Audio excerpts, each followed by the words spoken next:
Good afternoon, all. We are going to start our fourth and last panel discussion session. And for that, I request all the panelist members to please join on the dais. In this, our fourth SEBI NISM conference, I am Dr. Jatin Trivedi along with my colleague Dr. Kapil Shrimal, Mr. Vipul Khandelwal and Lal Tupore. We are the coordinator for the conference, and I extend all of you one more time for the conference, and I hope that you have enjoyed all the amazing sessions here. In this session, we are going to discuss about the RegTech, SupTech and regulatory compliances, and basically Financial Conduct Authority in 2015 in Europe came up with the first time coin that about the subset of the fintech that focuses on technology that facilitate the delivery of the regulatory requirement, which makes more efficiently and effectively than existing capabilities. That is further later we known it as a RegTech, and automating and streaming administrative and operational procedure that includes interaction with the companies, digitalizing of the data, digitalizing working tools, improving data analytics, and enhancing data visualization that known as a SupTech, mostly used by the regulatories. For this panel discussion, to put up everything on the broader desk that is applicable to the wide community, we have here panelists across from the regulatory body as well as practitioners and professionals who are going to bring up all the discussion. So for that purpose, let me introduce our panelist, Mr. Pramod Rao. He took as a charge as a executive director in SEBI on 15th July 2022 and handles the Department of Debt and Hybrid Securities and Inquiry and Adjudication Department EAD. Prior to this assignment, Shri Pramod Rao held the position of Group General Counsel at ICICI Bank and provided strategic oversight to the legal function of the ICICI Group. We welcome you, sir. We have here with us Shri Sharad Sharma. He is a co-founder of iSPIRIT Foundation, a non-profit technology think tank that also founded Tetlia Technologies, a wireless infrastructure startup, which is a part of Cisco. Mr. Sharad is a member of National Startup Advisory Council, SEBI's Financial and Regulatory Technology Committee, and chairs the task force on DPI in Think Tank 20. That is the engagement group of G20. Sir, we extend our welcome to you. Then we have here Shri S. Swaminathan, who is the founder and CEO of IRIS, that is India's leading RegTech and SupTech, and serving 6,000 plus customers across 50 countries from Singapore to the east of the Argentina in the west. In India, IRIS was instrumental in the introduction of SupTech initiative for the first time in MCA, RBI and SEBI, long before the terms RegTech and SupTech had even been coined. He also served as a consultant to the World Banks in Washington, D.C. Sir, we welcome you for this conference. Then we have here with us Shinjini Kumar. She is the director and co-founder of My Salt app, a woman-first fintech platform. Prior to this, she was the business head for Citibank's consumer businesses in India. She has spent over 30 years in senior leadership positions across organizations including Reserve Bank of India, Bank of America, Maryland, PwC and Paytm. Ma'am, we welcome you. And at last we have Shri Dipen Desai. He is the general manager for regulatory and IT verticals of the BSE Limited. He has led various technology and operations leadership positions in retail, telecom and finance industry. He holds a rich experience in providing technology solutions to various departments like surveillance, inspection, listing, Department of Investor Services, bulk SMS and image solution for all the department of BSE. Sir, we welcome you here. I now hand over the session to the moderator. Thank you. Thank you again. Indeed, please join me in welcoming all of our esteemed and august panelists. And I'm going to be going around in a series of questions both to them around certain areas and then specific questions to each of them based on what they are looking at. I thought before we begin that, it would be just important to set a context of what and how we should look at RegTech and SupTech.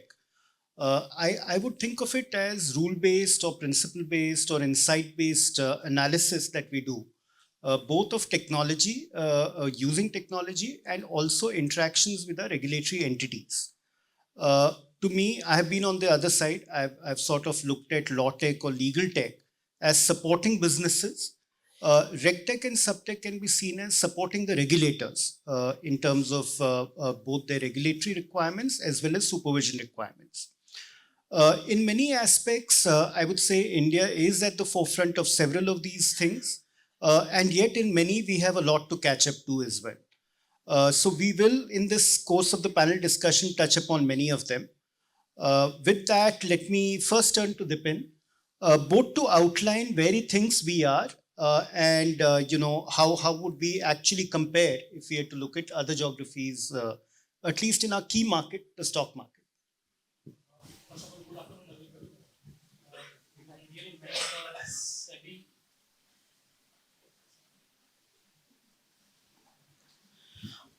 I really thank SEBI and NISM for having me here.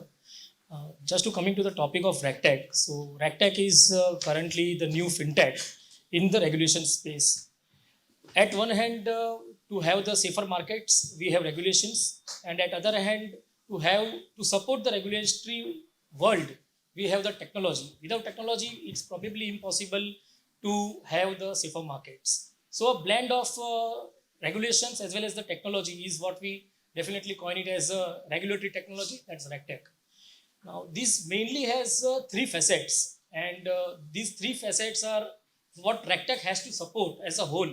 Is mainly the increased regulations. There are a number of regulations for the listed companies, issuers. There are a number of regulations for members.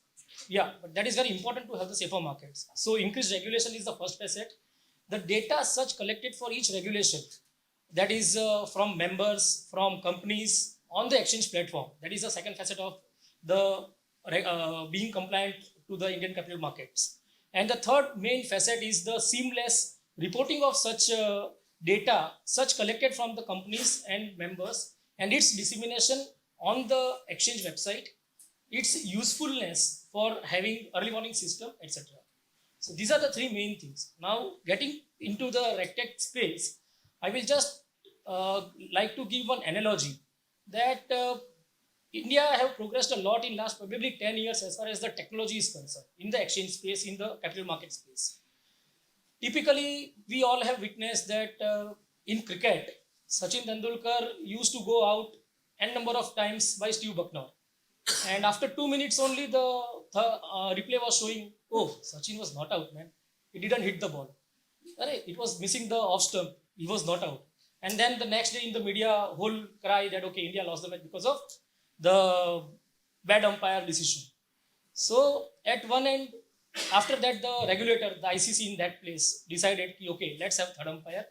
And let the third umpire be facilitated by the technology. Then they slowly and gradually introduced the camera vision, closed camera vision, then the voice analyzers, and the decisions came out to be good. But over there also they had a slow and gradual path. After introducing the third umpire and being supported by the regulation technology over there, after approx 2 to 3 years, they decided to give LBW also within that particular framework. Now, today we have 99.99% accuracy of decisions in cricket, and as a result, what does this technology brings to the floor of each and every Indian cricket at the heart, or at the same time, the capital market at India, where we almost have now 13 crore registered investors on the exchange platform. So that probably brings mainly the consistency, the objectivity, the non-discretion, auditability as well. And hence, what is the output of this particular thing? We have increased viewership. We have similarly, with the blend of the regulations and the technology, we have added the supervisory controls as well. So we blend the regulations with the technology and we have the safer markets. And at the end, who is the beneficiary for this? Probably the end investor at large. So the rise of technology has been the need of the hour, and it has risen in last decades. So mainly the continual monitoring of the transactional activity done by the companies, done by the members, that is the first place.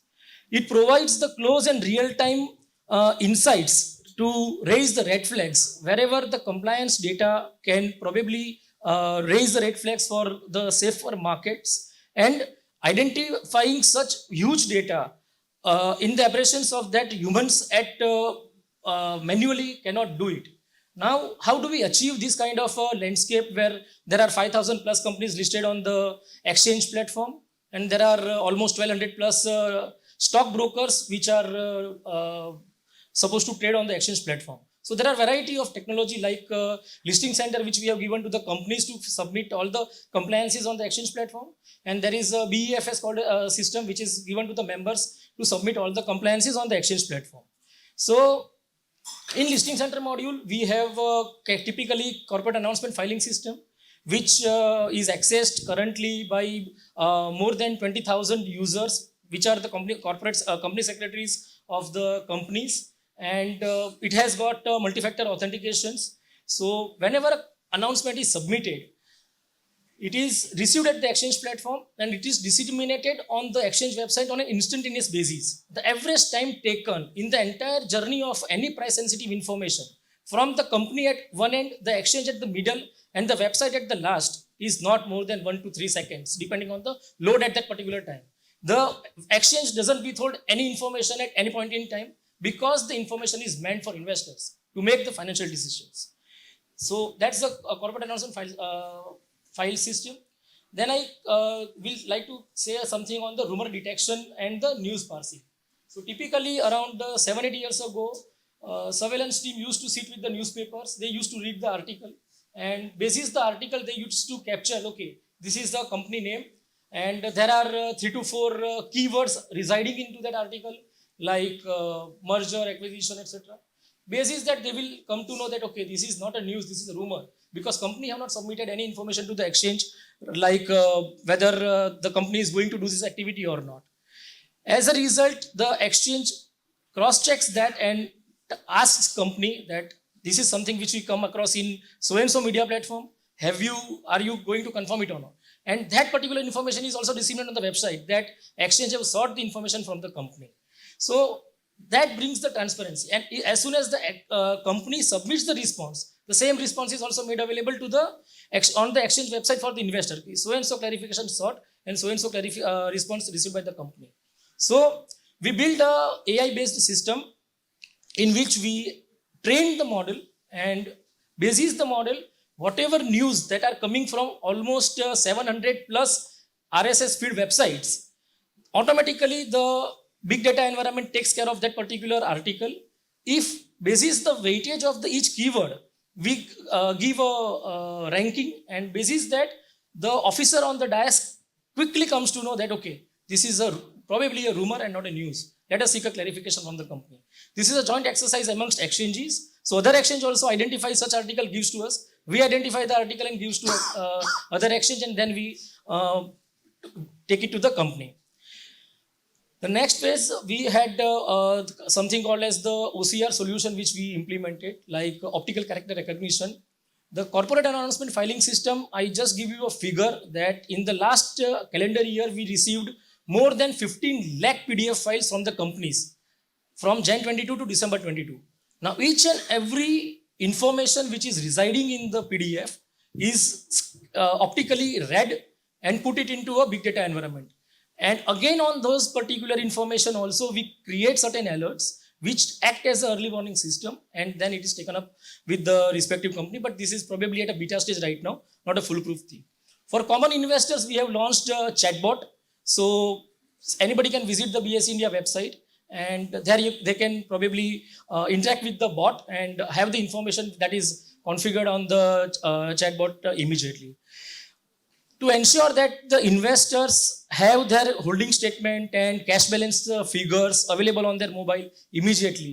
The exchange is sending more than 4 crore SMS and email, 4 crore SMS as well as 4 crore emails on a weekly basis to the end clients. So on an average per year, we are sending almost 190 crore email and SMS to investors so that they are aware that what cash balance or holding balance they are having. And if the member is doing something wrong with their accounts, then they will have a quick idea that, okay, this is something which probably need to be checked with the member, that this is not my balance, why it is so. Now I come to the main topic of global trends for which our panel is here. So we did a small comparison of EDGAR, the filing platform at US, and the listing center at India for the companies. So firstly, the parameter which we chose was the availability. The EDGAR platform typically is available from 6 a.m. to 10 p.m. to the filers or the issuers of that country. It is not available from 10 p.m. to 6 a.m. But in India, we have listing center available on 24/7/365. And it is really interesting that between 10 p.m. to 6 a.m. also, the average number of announcements which we receive over a day should be around 30 to 40. So that's the people of India which work hard and takes the capital market to the next stage. The average number of filings which has happened on the EDGAR for 22 is 8,40,000. Whereas on our platform, it's around 15 lakhs. EDGAR charges the companies a specific amount apart from the listing fees on annual basis to access the platform. Whereas we provide these completely for free to the companies where they can file the XBRLs also and they can file the announcements also completely free of cost. The EDGAR system has got multiple links. So say for example, they have to file a regulation A, they have a different link, regulation B, they have a different link. But in India, we have listing center, all the filings happens within a same system, and most importantly, as per the SEBI guidelines of cyber security, the system should be 2FA. But we have gone one step ahead and we have implemented the multi-factor authentication. So typically the username, password, then the OTP is sent to the registered email or registered mobile. That's the second factor of authentication. And typically when the user comes in and if the user is submitting corporate announcement, which is probably a price sensitive information, then at that point in time also, the user gets the OTP and then only he can file the price sensitive information. So for each and every such announcement, OTP is a must to ensure that companies so-and-so official file so-and-so information and which was disseminated on the exchange platform. Now, typically the format of the EDGAR are very complex. It really requires 5 years training and the user need to be very knowledgeable because they support multiple formats like ASCII, which is a very old format to be very honest. The HTML, the XML, the XBRL and PDFs. Whereas in India, we have only PDF and XBRL. Then just to take on the time taken by the companies in US is again the immediate, but for certain information, EDGAR withholds the information, they process it, and after assessing on due diligence, they push it to the website. Here the onus is completely on the company. The company has to take the responsibility, have to do the proper filing, and that goes ahead. And definitely, the last but not the least, the XBRL initiative, which was duly supported by the SEBI's very own Market Data Advisory Committee. We had XBRL implementation of more than 47 formats, in which the formats are really user-friendly. We have given free of cost the XBRL utility to the market. The company have to fill in the data in a simple Excel file. The Excel file converts, there is a validation, inbuilt validations into the tool itself. The company validates the file. Utility has the facility to convert that to XML. That is uploaded on the Exchange platform. And data is instantaneously published on a grid format. And the XBRL file also is made available on the Exchange platform so that the users, the end investor can view it on an immediate basis. So with this, sir, I submit that this is what we have done on the regulatory space. Thank you, Dipen. I think just to put it in context for the audience again, I think the exchange has to be seen as a frontline regulator from SEBI's perspective. It's the entity which interacts with the issuers, it's the entity which interacts with the brokers and so on. So the kind of technology initiatives that Dipen has described is actually an extension of the regulatory framework, so as to speak, that is taking shape. And I would say, though depending well on it, several of the other initiatives, including India now moving to T+1, but prior to that, introducing ASBA for IPO applications, etc., were also initiatives which occurred in the capital markets because of advances in the payments systems in our country too. So I think, again, some of that has walked lock in step, so as to speak, and again speaks volumes about what we have achieved. Yeah, so sir, just to add on Pramod sir's thing that SEBI initiative, I just tell you that previously, if you see a circular of SEBI 10 years ago, okay, the circular mandates that this is what you are supposed to do. But if you see the latest circular of SEBI from CFD regarding issue summary document, the circular has literally gone to the depth of the each and every data point that is supposed to be captured to ensure that for each and every issue summary document, this is the field which you need to capture, this is the data length, this is the data type, and your collection of data from the company may not be less than this. On top of this, whatever you want to add, you add. But this is the level where SEBI has reached, and this is really appreciable. That's once you have the structured data in place, everything rest can be easily done on top of it by varied technology. The technology is just the enabler after that, once the strong groundwork is done at the bottom. Quite so. I think, I want to give just another illustration before turning to Swami, which is how we have actually attended to the regulation of mutual funds. So again, the way SEBI approached it was looking at each of the aspects which the mutual funds are required to report each month or fortnightly or weekly, and converted that into a central database that they upload all that information to. Right? With that upload, the database itself has the rules which we have put in our mutual fund regulations and circulars. It cross-checks that and flags it back to the mutual fund to say, you were meant to do this, you have actually violated so-and-so regulation or circular, right? Because the data is self-generated by the mutual fund and AMCs, and the rules are what we have prescribed commonly for the industry, it becomes very easy to actually tell them where have they tripped up. Right? So a process which would take normally a quarter or 6 months to analyze, and that too with the physical inspection, on-site inspection, looking at papers, today actually occurs almost fairly automated manner. Right? The teams are then able to go there and actually look at more high-level issues, even focus on governance or look at other malpractices which we should be alert to during our supervision and inspection process. But let me turn over to Swami, both for the reason of that there are several other countries that have adopted RegTech, SupTech.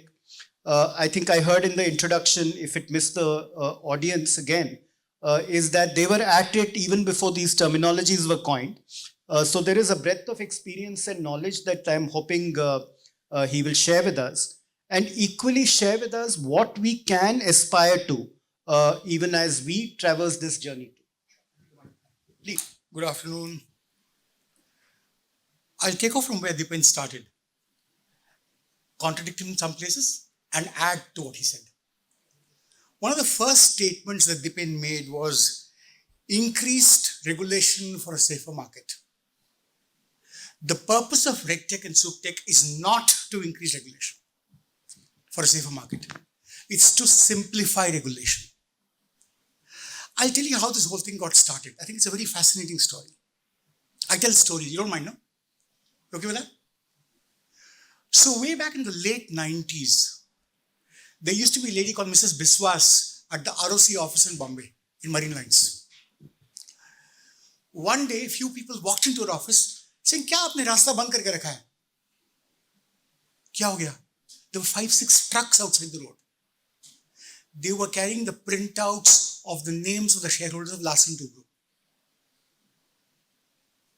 So she said, le jao, we have no place to keep it. And that is how the first SupTech intervention was born. So what happened thereafter was, she informed the people in Delhi. There was a man called Rajiv Maharshi, who was Joint Secretary, Ministry of Company Affairs, who then approached us. So we wrote the concept note for what later became MCA 21. So we talked about how data can be collected. So the purpose of whole RegTech, SupTech is going away from a document-centric world to a data-centric world. You're moving away from documents to data. So when I give you my business card, you don't really care for my business card. You care for the information in the business card. So if you care only for the information in the business card, would it not be easy if you just got the information? Like today, for example, if I have to send you my number, I can send you a V card which automatically sits on your phone, doesn't it? As opposed to typing out a text. So the whole purpose of this RegTech and SupTech initiative is to move away from a document-centric world to a data-centric world. So MCA 21 started, CDs being sent. Then came 2007, Damodaran, chairman of SEBI. I requested a meeting. This is not a classified story, so it's okay. So I requested a meeting with him for somebody called Kurt Ramin. I got an appointment for 2 weeks later, by which time the foreign guest had gone. But what Mr. Damodaran had done is to call the CEO of BSE, CEO of NSE, and everybody who mattered into one room and said, "Tum presentation karo." I said, I asked for a meeting for them. What do I do? He said, "No, you have to do it." So how do you catch their attention? In those days, if you searched for the 4-letter word XBRL, guess what was the first website that came on the internet? Aishwarya Rai. So everybody in the room got excited. What does Aishwarya Rai have to do with XBRL? And some of the lecturers, when men had their mouths open. You can imagine, right? Not Mr. Damodaran. So then, what happened was, there was a movie about to be made on the Bhopal disaster by a man who was a partner of KPMG, who was one of the originators of this data standard called XBRL. So his biodata, which is on the Aishwarya Rai website, got picked up, and then everybody in the room said, Aishwarya Rai endorses XBRL, therefore it must be good. And that's how the first decision, I hope the connections were not made that way, not from Mr. Damodaran, but that's how the connections were made. Today as a company, we are in 50 countries, working with regulators and working with enterprises. If I'm standing here today, it's completely because of the break that SEBI gave me at that point in time. I'm eternally grateful to SEBI for what they did for me. I'm also eternally grateful to RBI for what they did for me. So there are a few things that's happened on account of SupTech, RegTech initiatives that you may be familiar with. Nirav Modi got caught because of RBI's SupTech initiative. Rana Kapoor lost his job because of RBI's RegTech and SupTech initiative. How did that happen? Once upon a time, when banks sent data to... Why am I saying all this? I want you to know that India is not far behind. India is actually ahead of many countries. And I want you to know that. And these are examples that will tell you that. In fact, the US Federal Reserve came down to look at what RBI has done. RBI got a global award for it. So, once upon a time, banks would submit documents to RBI. At RBI, they would collate the documents from different banks, put it all together. It will take a few years to do that. Now, 15 seconds after you file, they have a collated information. They know exactly what's happening in which bank. There is competitive reporting happening. One bank is saying, if I forget to report that this is an NPA, I'll get caught, therefore might as well report it before. Some humorous things have happened also. But that's what's actually happened. The world has moved from a world of document submission to a world of data submission. So now if you're submitting data, what's the first thing you need to worry about? How is the data defined? So let's take an example. Prabhas is an old friend of mine. I'll use him as a guinea pig. Prabhas, can you just stand up? Prabhas, please. So if I had to measure your height right now, how would you measure it? With your shoes on or without your shoes on? So now, thank you. So the point is, the shoes would add about half an inch to his height. Wouldn't it? So now, if you are submitting data, data definition becomes very important. If you don't define the data properly, if you don't tell me how to measure the data, if you don't tell me that the height has to be measured without the shoes on, somebody wearing flats will have a different height. Somebody wearing heels will have a different height. So you have to specify how the information is calculated. You have to define the information. So data standards, the most common data standard all of us are familiar with is SWIFT. So when you remit money from your bank account to your grandmother's account, the bank uses something called SWIFT, which is a messaging protocol, which basically says, send money to Prabhas. It doesn't know Prabhas, it only knows his bank account number. It has his bank ID. It knows how much to be sent. It knows from where to be sent, and so on and so forth. So the definition of data becomes very important. And how it's to be measured becomes very important. In every one of these areas, India was far ahead of the curve. But where did India fall behind? When you look at two implementations at the capital markets and banking and elsewhere, I think the banking implementation is absolutely fantastic. The answer about the difference between the implementations lies in the motivation behind the implementation. The problem that happened at SEBI at that point in time, no offense meant, SEBI was moving from EDIFAR to a different platform. EDIFAR was about to shut down, therefore they desperately needed a new platform. Therefore, they implemented XBRL. They did not look at what benefits are required thereafter. So the benefits never were an important factor. Bombay Stock Exchange was the first in the country to implement an XBRL platform. It was called ICERS, Indian Corporate Electronic Reporting System. Naam humne nahi diya, unhone diya. And you know, I can't speak about XBRL here without spending a moment thinking of the lady who led the whole implementation at that point in time from SEBI, Usha Narayan, who's no more, who's not with us anymore. She was the forefront of implementation of XBRL and data standards and the first SupTech platform in India. Amazing woman. She along with the team, Neelam Bharadwaj. There were other people in SEBI who were still Dasha Shetty, who actually done some extraordinary work in terms of implementation of these things. So the limited point I'm actually making is the move from documents to data led to a need for data definition and data standards. We got many things right, but where did we go wrong? You know, ultimately, if you want a successful implementation in a country with multiple regulators, is that everybody needs to follow a similar format, a similar approach. If everybody doesn't follow a similar approach, you have a problem. And that's one big issue that actually came up. RBI and SEBI followed it, but they don't share data. It doesn't help. There are confidentiality issues. It's a real fact. There are serious confidentiality issues. Why should loan default data be shared with capital market participants? It should not be shared. But what safeguards do you put in place? Can you use it for regulatory intervention instead of giving it to the market? These are fundamental questions. I think the questions need to be answered instead of hiding behind under the sand like an ostrich and saying, you know what, I won't address the issue. So I think the important part of collaboration, I think is important to look at, very important to look at. Even today within SEBI, multiple formats exist. And people confuse file formats with data formats. People say, मैंने Excel भेज दिया, मैंने PDF भेज दिया. Data formats are different, file formats are different. And the two are not interchangeable at the end of the day. So somebody needs to understand it and implement it accordingly. And within SEBI, for example, ultimately when frauds are committed, companies don't commit frauds. People commit frauds. They use companies as a vehicle to commit frauds. So for example, if your department, Pramod, issues an order tomorrow against a company, it's the individuals in the company who have actually been the mind behind those frauds. Can we figure out where else they are? Is there a possibility that they lose this vehicle, they may go to a different vehicle? Is the information discoverable? For example, a few days ago, I won't take names here.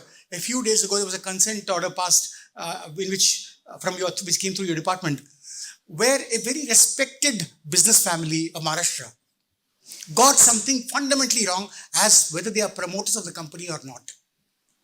Being a promoter of the company is a fairly well-defined artifact. It's quite well-defined in some ways. Can you not possibly have used simple numbers to figure that out and save the trouble for the market? The investigation went on for several months. You find them 3.5 lakh rupees, which I think is completely it's completely at variance with the level of the crime. But the point I'm making is a lot of regulatory intervention will be dealt with very differently if all the data could talk to each other, if you could connect the dots. The purpose of following data with standards is to be able to connect the dots. So that's an extremely important lesson.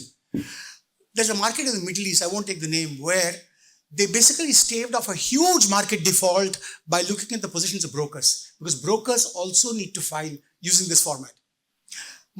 Shares don't get traded automatically, they have to go through a broker.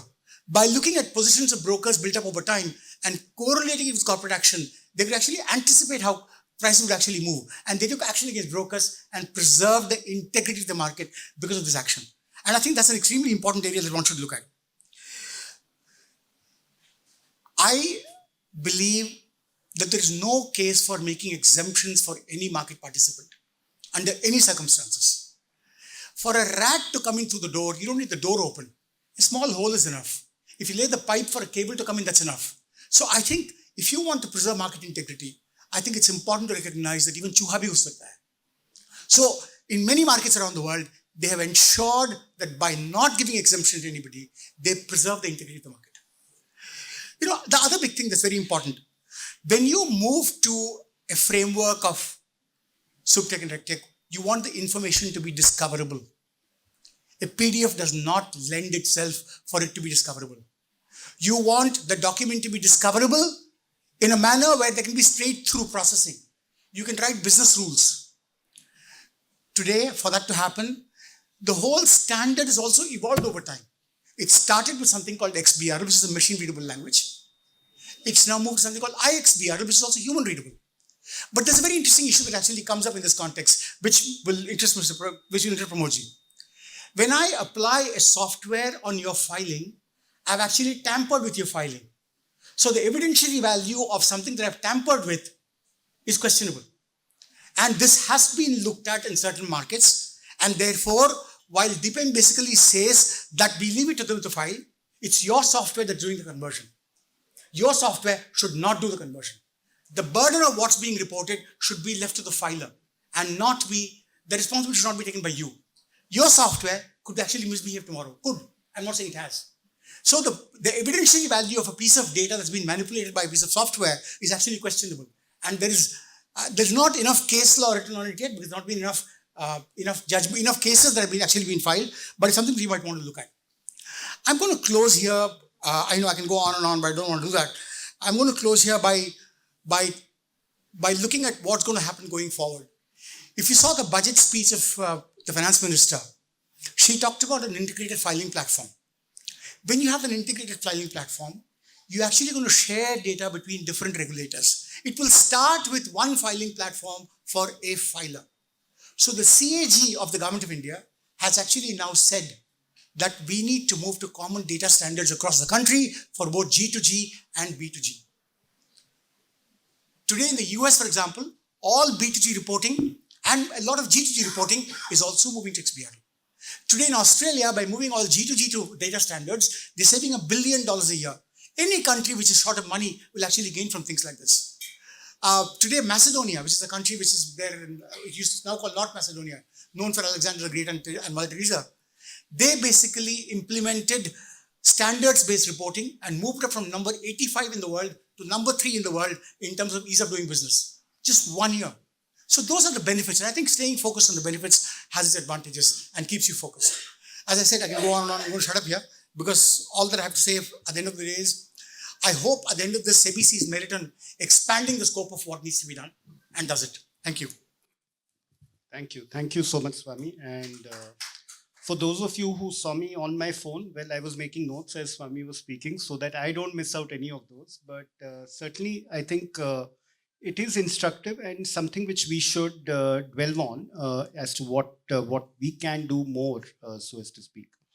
But let me, with that, move over to Sharad. Sharad is somebody who's been a pioneer in digital public goods, in things which I think have on a very population scale, and population scale being India's population, impacted the nation. So with that, Sharad, let me ask you your thoughts and views.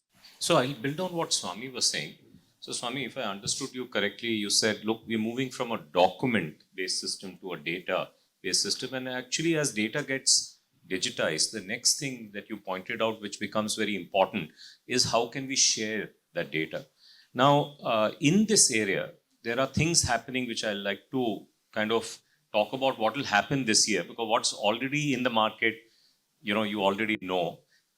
So that you have a sense of what is happening and what is then the implication of that for RegTech and SupTech. So data sharing is important. So India has created a data sharing system for individuals or small businesses to share it with others. And that system in the financial world is called the account aggregator system. By show of hands, how many of you are familiar with that? Okay, so very few of you. And so you can learn more about this by going to sahamati.org.in. Sahamati stands for consent. So it's a consent-based system. Some of you may even be familiar with the digital, data protection bill that is likely to come, which is the enabling bill for a system, a consent-based system like this. And there's much information available. It's growing rapidly. It's growing at a pace of about 52% growth in consents on a month-to-month basis. And about 1 billion bank accounts are connected. We have crossed 5 million consents. It's on the same trajectory that UPI was back in time, or for that matter, eKYC or Aadhaar authentication was back in time, or DigiLocker transaction. So it is going to become visible to you as we go forward. But there is another part of it that is very important, which is not individual data, which is not my bank statement, my mutual fund statement, my insurance statement, and sending it to a lender so that the lender can infer, whether or not to give me a loan or what's the risk at what percentage, the loan should be. There's another part of it, which is to do with training data, aggregate data. And later this year, India is coming up with a new system, which actually it's got a simple name called DEPA training cycle. The first part, what you have on the account aggregator side is called DEPA today. Everybody calls it just Data Empowerment and Protection Architecture. But the full name is DEPA inference cycle. That lets you infer, what to do with the sample data or the customer data that has come to you. The second part is called DEPA training cycle. So let me see if I can explain this. Now, let's say I am a lender and Shinjini is a lender. We are both giving out loans. Both of us have given out 1,000 loans. Now, when the 1,001st loan comes to me, I usually will train my underwriting model on the first 1,000 loans that have taken place, right? And she'll do the same. But what if, I could go to her and say, hey, let my model train it on your data set as well, because my model will be better because it will now be trained on 2,000 data sets. And by the way, you can do the same with my data set. Both of us will be better off if we do it this way. Today, the way to do this is that I'll anonymize my data because I can't give my sensitive customer data to her. So I'll give it to her. She'll anonymize her data set and give it back to me, right? Now, the problem with anonymization is that it is an art form. It is not something that is very robust. So if you don't do it well, you tend to over-anonymize and the signal is lost. And if you don't do it well on the other side, it is subject to re-identification very easily, right? So because it's a very, very craft-based system, it is not being used anywhere at scale in the world, except in the hands of very big companies. Because very big companies are able to give liability protection. So if I was a very big company, I will tell her that, look, if something goes wrong and your data set gets leaked, I'll give you $100 million liability protection. So then she'll happily give me that data. So this system actually has resulted in very few companies in the world who own the models for all of us tomorrow, right? ChatGPT is an example of that. Although it's public data, there are not many ChatGPTs that you have at this point in time. So India is inverting this completely. India is saying that instead of sending anonymized data sets to each other, what will actually happen is my model will go and visit the data that she has. However, my model will require to be, it is called model certified. Model certified simply means that when my model goes and inspects her data and is coming back, on the way back, it can only bring back model weights and it cannot bring back any personal data. And there is using differential privacy. Does anybody here know about differential privacy? It's a new mathematical technique. It's only about 15 years old. Using differential privacy, there are computational guarantees that this is actually going to preserve privacy. In other words, that my model that I send to her environment to visit is guaranteed to not be able to bring back personal data maliciously. And so as long as both of us do the same, what happens is our liability comes down dramatically. Because all that I have to do is to only allow certified models in my environment. Only all that she has to do is to allow certified models in her environment. And we can now cross-train our models on a larger set of data than would have been possible otherwise. Now, of course, you will ask me and say, hey, but your model, she is a business secret. When you send it to her, she may cheat. And although Shinjini would never do that, but somebody else may do that, right? And so to ensure that that doesn't happen, there is a part of confidential computing which is called confidential clean rooms. And that ensures, gives her confidence that, or gives me confidence that when my model visits her, she will not be able to cheat my model and make it her own. Now, this new system is coming later this year. So IRCTC is likely to use it. There's a national biobank project in finance. It is, of course, being used in several areas in the underwriting space as well. Now, this is game-changing. And why is it game-changing? Because it changes the equation for the regulator. So what happens today is, today in regulation, we have to get to real-time regulation. So if there's a regulated entity, and SEBI ultimately has to look for patterns in that data. So it says, hey, why don't you give me your daily data updates? Because I need to look at the last 100 days and look for patterns. And they do that with every regulated entity. Now, what the problem with is that this consolidated data set that has been created for the whole market is vulnerable to hacking, right? Because now, you're seeing this happen in Australia at very large scale, where if this gets hacked, then everybody's data is out there into the open. Now, instead, in this new system, what is now possible is that SEBI is able to send its certified models, certified so that SEBI is also not trying to do something which is malicious, a certified model to every regulated entity, and that certified model is able to now look for patterns within that regulated entity using something called federated learning. I'm using lots of technical terms here. But why am I using all this? Is that although this looks very bizarre and it looks as if this is science fiction, by end of this year, you will find that is not the case.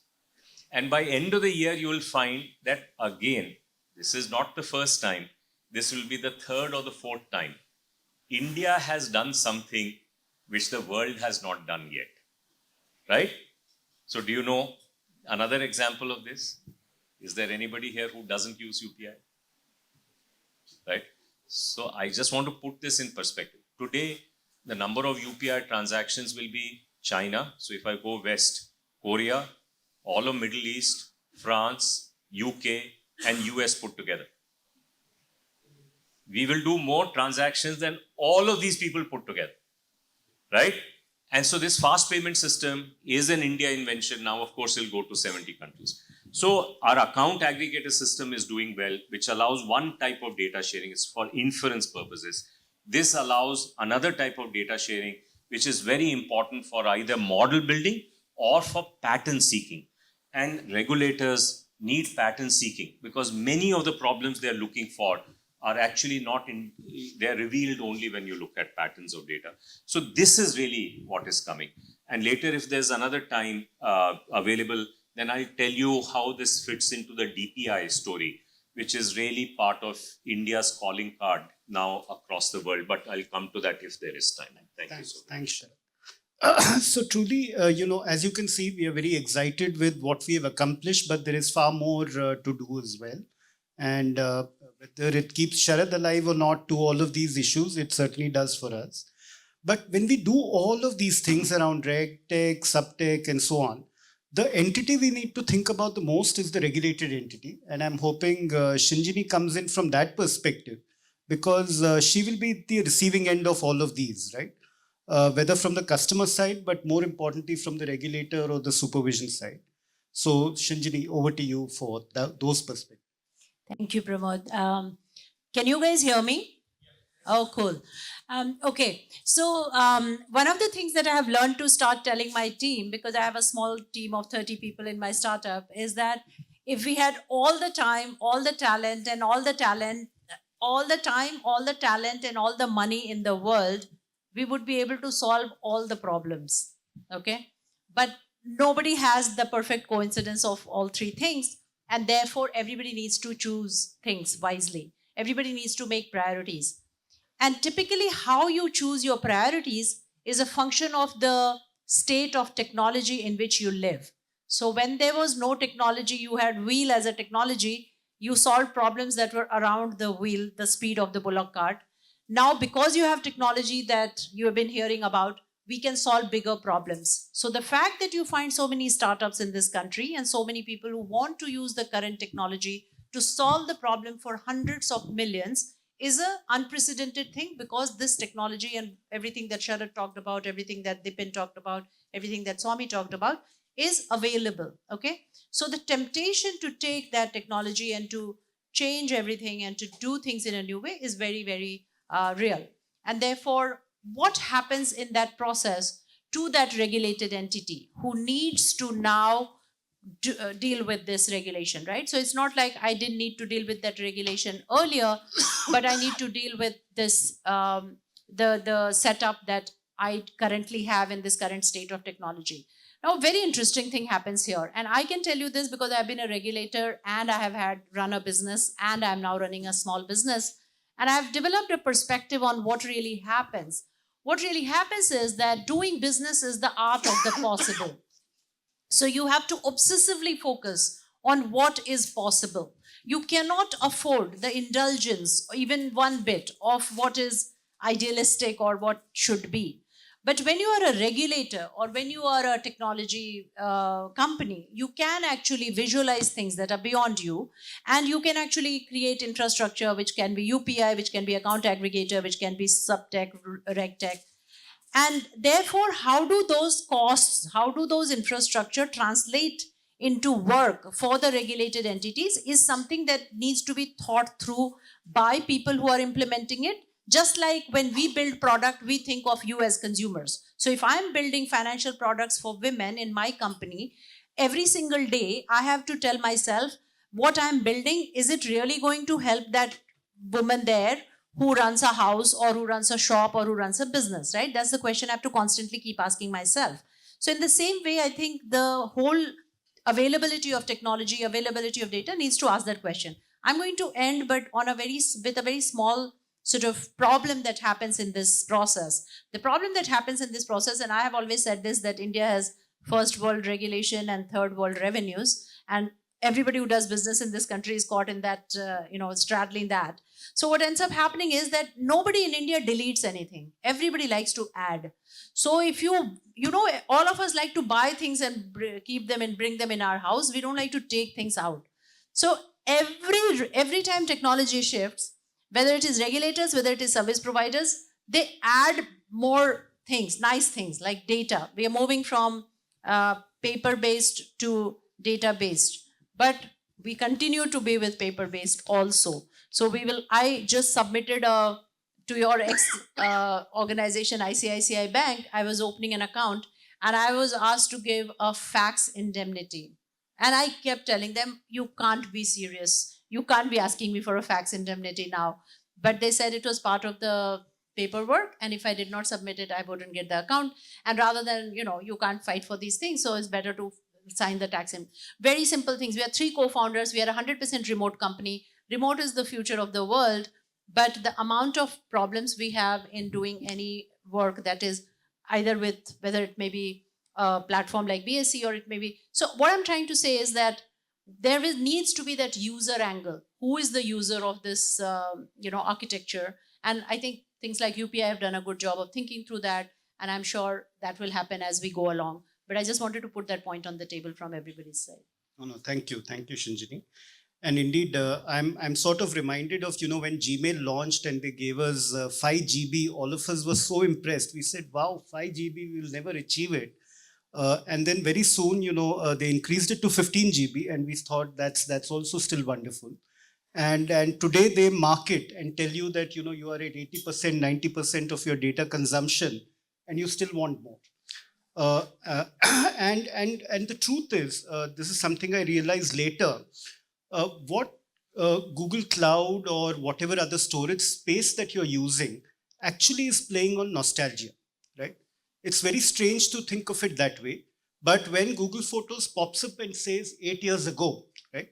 It's actually a subliminal message to keep continuing using their cloud services. So, well, I don't know whether regulators are like Google who just want to keep on accumulating data, but certainly we don't want to burden our regulated entities.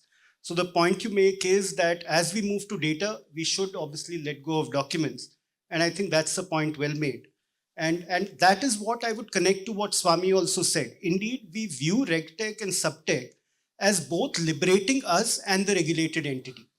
I think we want to use it to inform our, for instance, spend less time on on-site inspection and do more off-site inspection.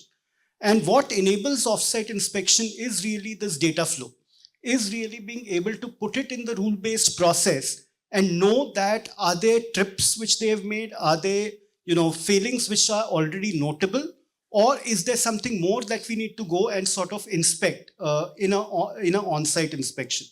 So clearly there is all of this which we have in mind when we look at RegTech and SupTech. But in interest of time, let me move to moving to Q&A. I'm happy for the audience to pose questions. You can call out any of the panelists. I'm sure they'll be happy to answer.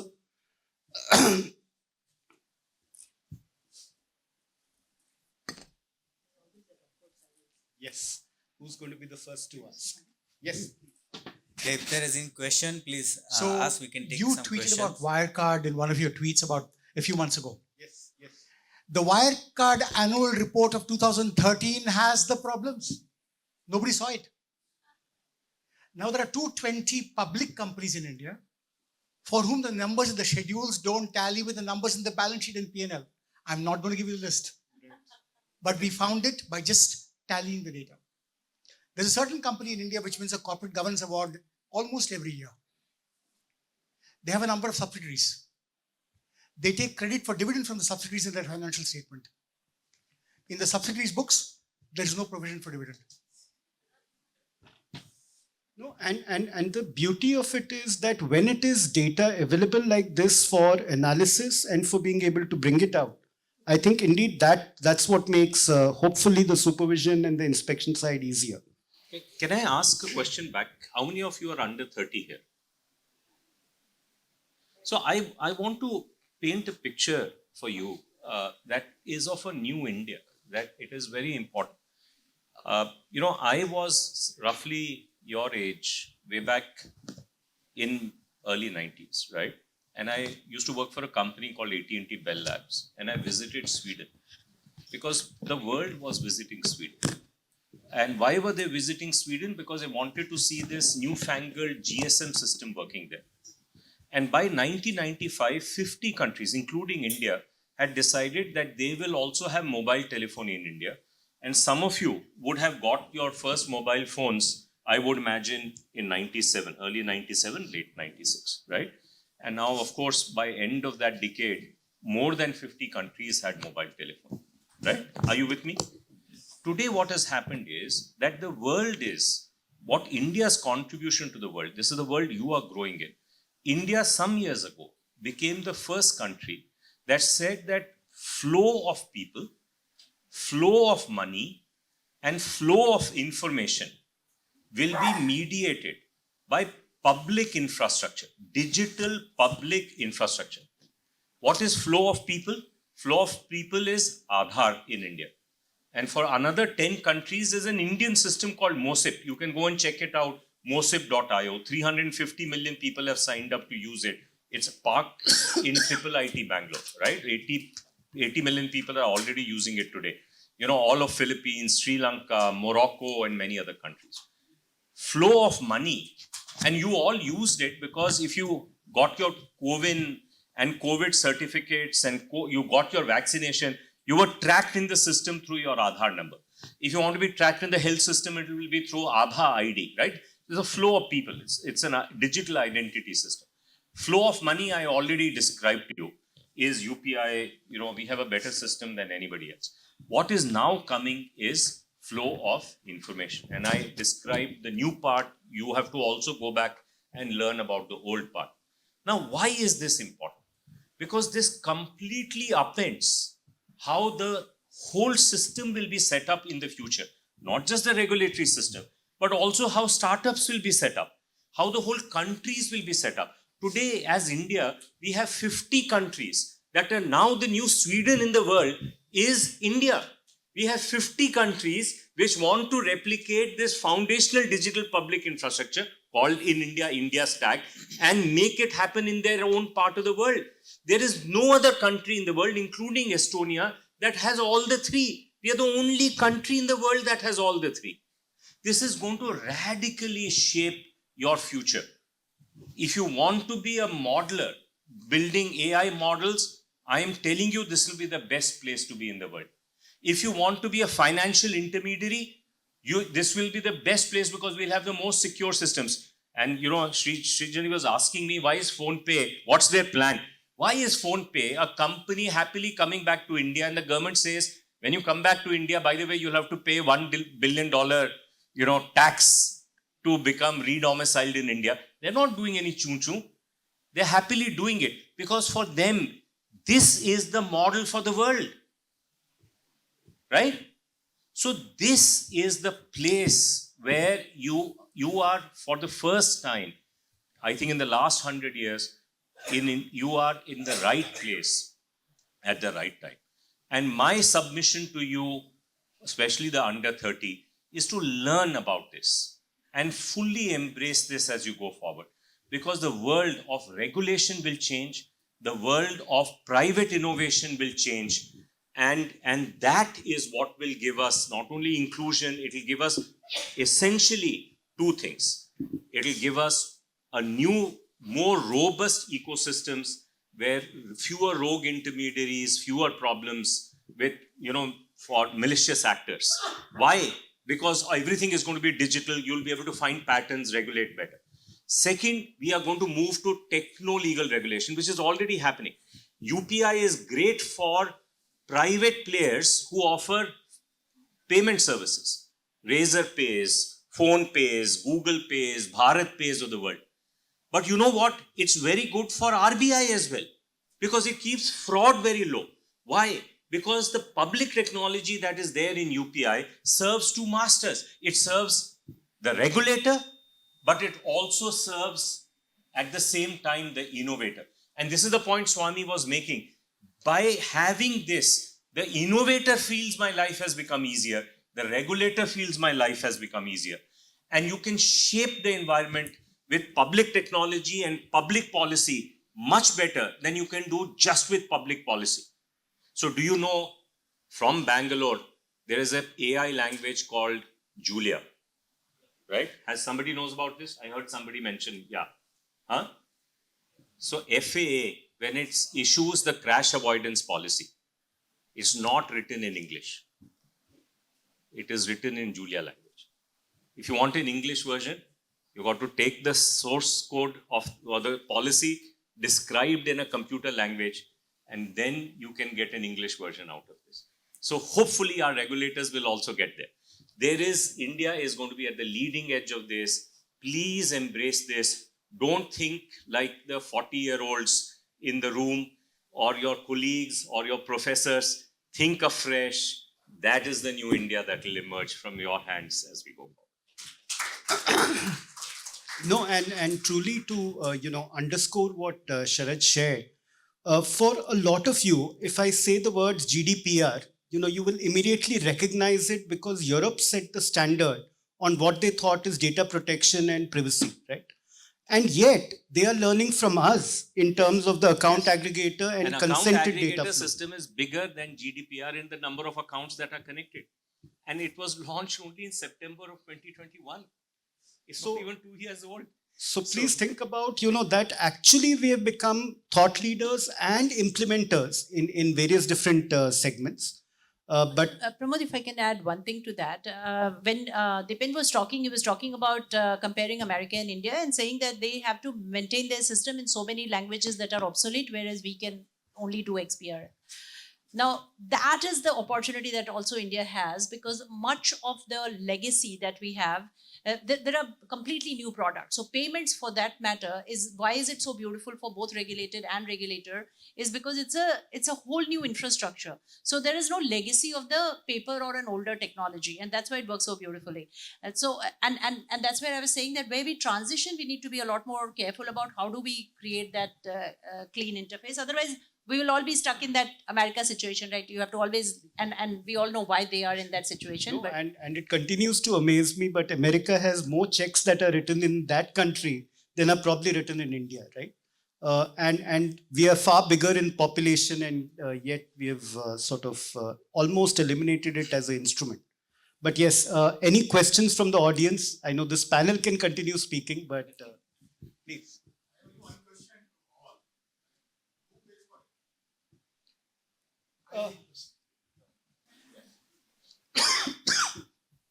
When you have a population of 1.3 billion people, the per unit cost beats that of any other country in the world.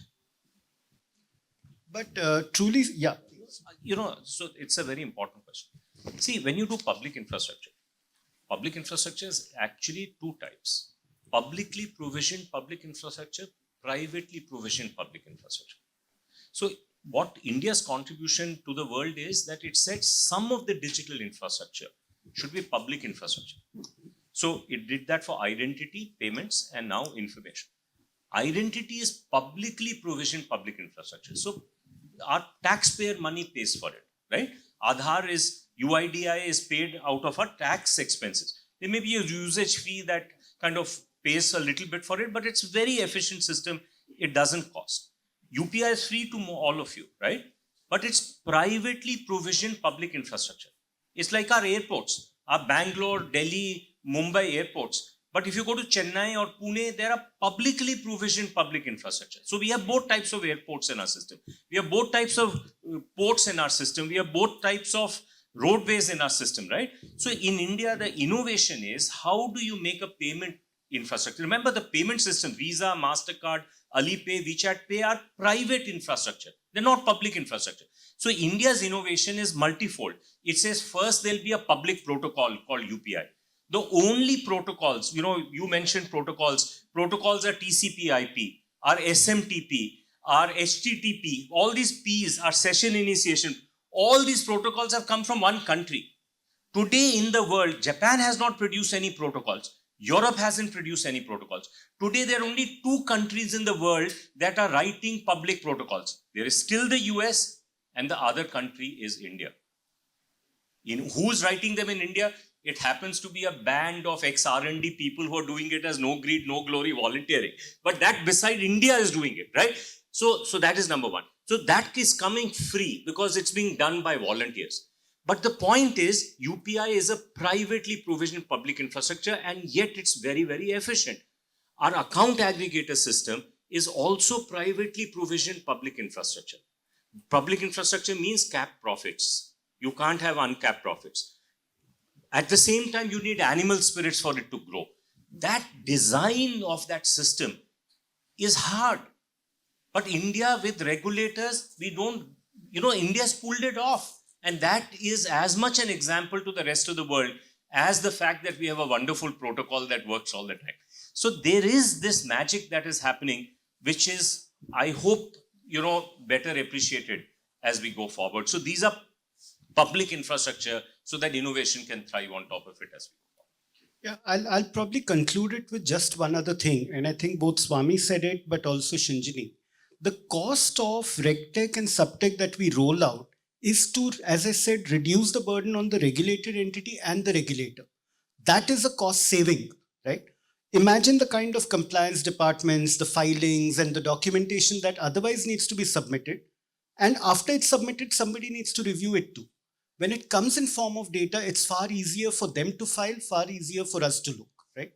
That efficiency is what hopefully pays for as we adopt these technologies. And Pramod, in your past life, when you did paper KYC, it costs 50 rupees to do a KYC. You could have put whatever pressure the government saying give bank accounts to people, zero balance bank accounts would not have come up. Because which bank wanted to take a hit of 50 rupees to open a zero balance bank account?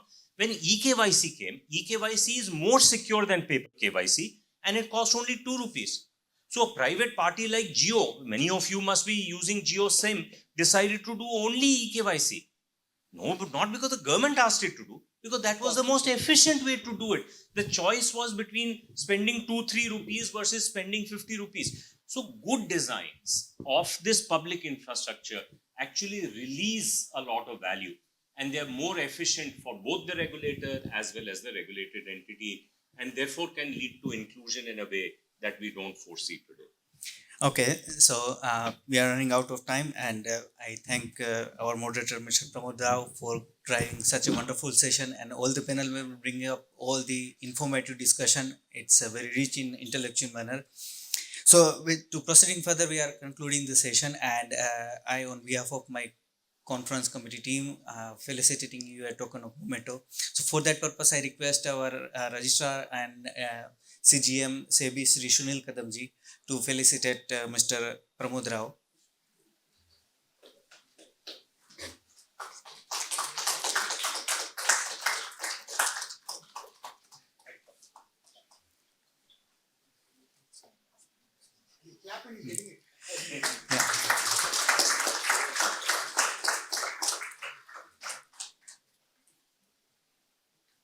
Shri Sharad Sharma.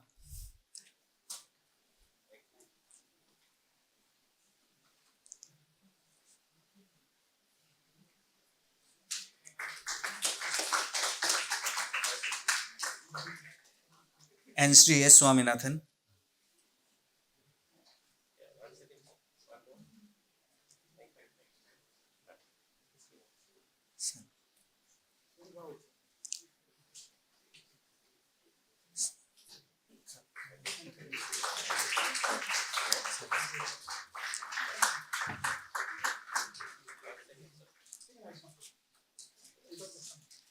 Thank you, sir. Thank you very much. I now request Shri Prabhasaraj sir to felicitate Srimati Shinjini Kumar and Shri Dipen Desai.